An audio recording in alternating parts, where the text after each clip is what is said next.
Do these songs sound the same to you?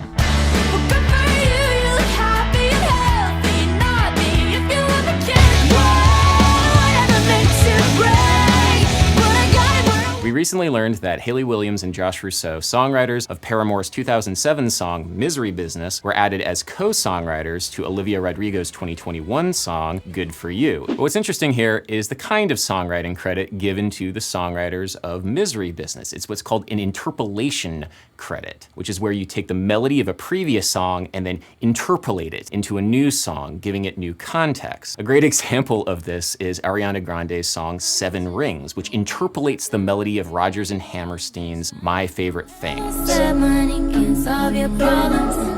In the eyes of the law, it's not a cover, but it's also not a wholly original song. Now, the question that I have is that actually what's going on? Did Good For You interpolate the melody of Misery Business? Transposed to the key of A major, both songs start on the 4-chord D, then go to the 1-chord A, then go to the 5-chord E, and then go to the 6-chord F sharp minor.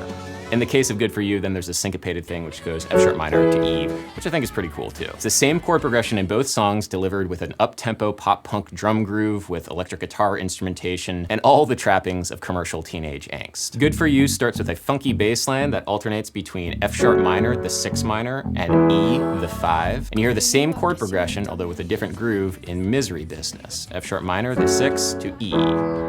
Both songs have a very similar harmonic scheme in how they're constructed. They start in the relative minor in the verses and then progress to the major in the choruses. Now, so what, you might say? You can't own a chord progression. And I definitely agree with you on that one, but there are some more specific things which are similar between the two songs, like the melodic contour of the chorus. Both songs have syncopated melodies which are backphrased off of the beat and start on the 3rd degree of the scale, in this case, C sharp up against the D chord, the 4 chord. On the 3rd measure of each chorus, both melodies target the 2nd note of the scale, B, and anticipate it on the E chord. The 4th bar of every phrase then has a resolution to the note A, the 1 of the key, which then connects that measure to the beginning of the next measure by sliding down to the note F sharp, the 6th in the key. You hear that A to F sharp at the end of every 4-bar phrase in both songs.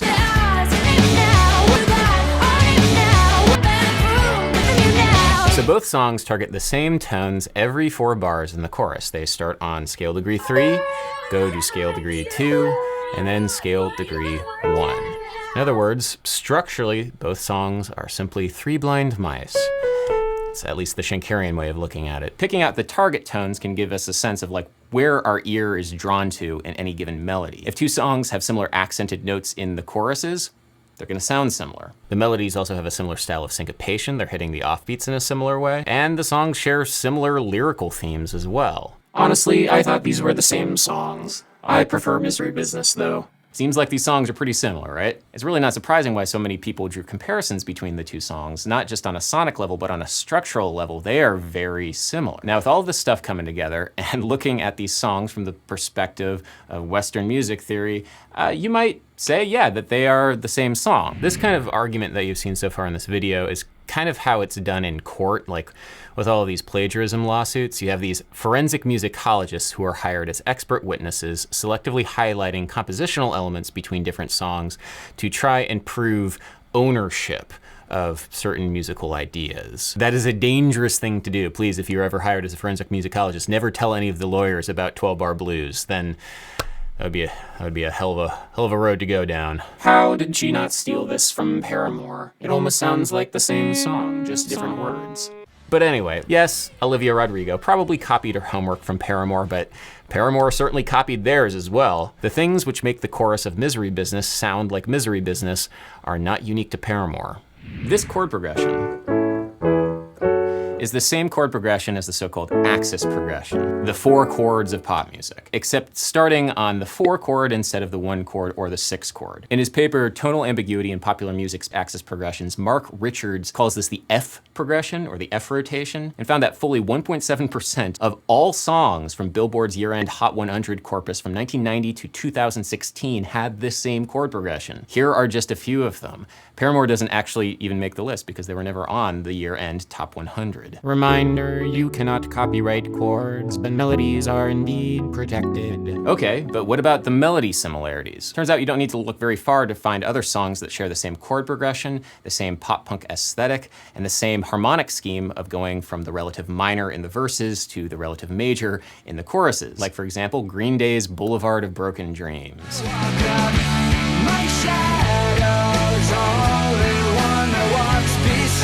It backphrases off the downbeat. It has similar syncopation. It follows a similar 3-2-1 target tone scheme. Basically, all of the formal similarities between it and Good For You are there from our previous analysis. The tempos are the same, although they're felt differently. Good For You has double time drums.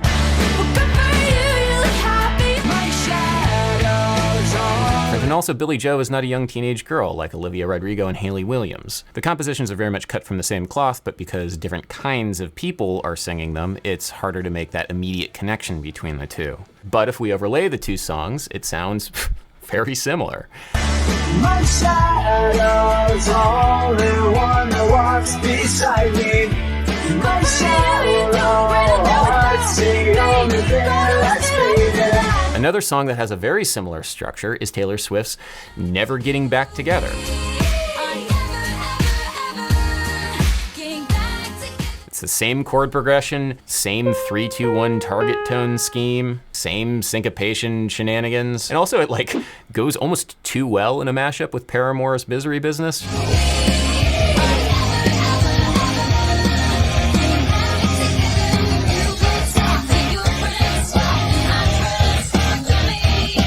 Works almost too perfectly. And part of the reason for that is Never Getting Back Together has a very similar chorus structure as Misery Business. Check out the end of the chorus in this mashup.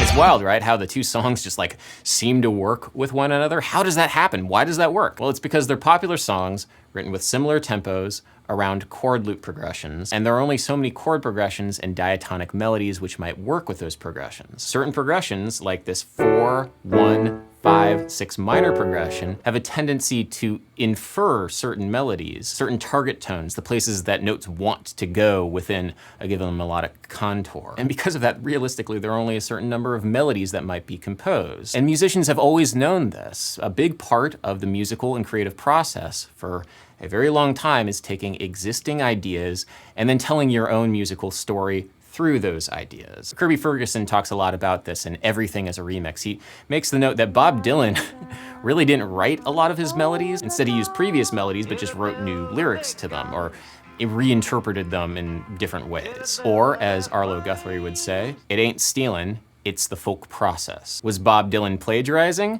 Maybe, but if he didn't do that, we wouldn't have Bob Dylan. It's a shame she does it now, being caught. I don't know how singers don't know when they're using someone else's music and sound. Ugh, get your own. Lol. So there's this mashup of Good For You and Misery Business that some people are pointing to as evidence that the songs are suspiciously similar. And I think the mashup works really well, but I think it's just evidence that the songs go well together because they follow a similar pop music template, of which there are very few variations. This is why the Taylor Swift mashup works so well with Misery Business. Olivia Rodrigo was just wearing her influence on her sleeve, maybe a little bit too brightly for some folks. Olivia Rodrigo has been accused of plagiarizing before, including plagiarizing riffs of Elvis Costello, who, funnily enough, would respond to this by saying, "This is fine by me. It's how rock and roll works. You take the broken pieces of another thrill and make a brand new toy. That's what I did." Another Adam has come to Olivia's defense. Adam Levine had this to say about this recent dust-up. I just hate to see it become this huge thing where people get really aggressive about it. It's I'm almost flattered when people rip me off. And I'm sure I've ripped people off too. I don't know. In fact, Hayley Williams herself had this to say in a previous dispute about plagiarism. But look, this happens a lot in creative spaces. We're all humans feeding off raw human emotion, and we're putting them into our creative works. I've seen this happen countless times with Paramore, where we've seen other people create things that feel similar to the things that the band created ourselves. It just happens. There's the oft-repeated quote that is attributed to both Picasso and Stravinsky: "Good artists borrow and great artists steal." But what if great artists can no longer steal? Will there be any more great artists? If ownership is treated so preciously, we won't have any scaffolding on top of which to build. If we are the sum of our influences and can no longer add them together, what do we have left? As Isaac Newton once said, we stand on the shoulders of giants, which is what he was doing when he adapted that saying from Bernard de Chartres. There's of course nuance to this discussion here because the creative process often comes up against very real cultural inequities. There's the long history of white artists taking black culture and profiting off of it at the expense of black artists, which unfortunately continues to this day. But that doesn't really seem to be what's going on here. Hayley Williams and Olivia Rodrigo are coming from a similar cultural perspective in a cultural space. And so, honestly, I just really don't see the problem here. If you like my videos, maybe check me out on Patreon. Go check out the Patreon-only Discord where you can talk more about music and music theory. And thanks everybody for watching. Booyah!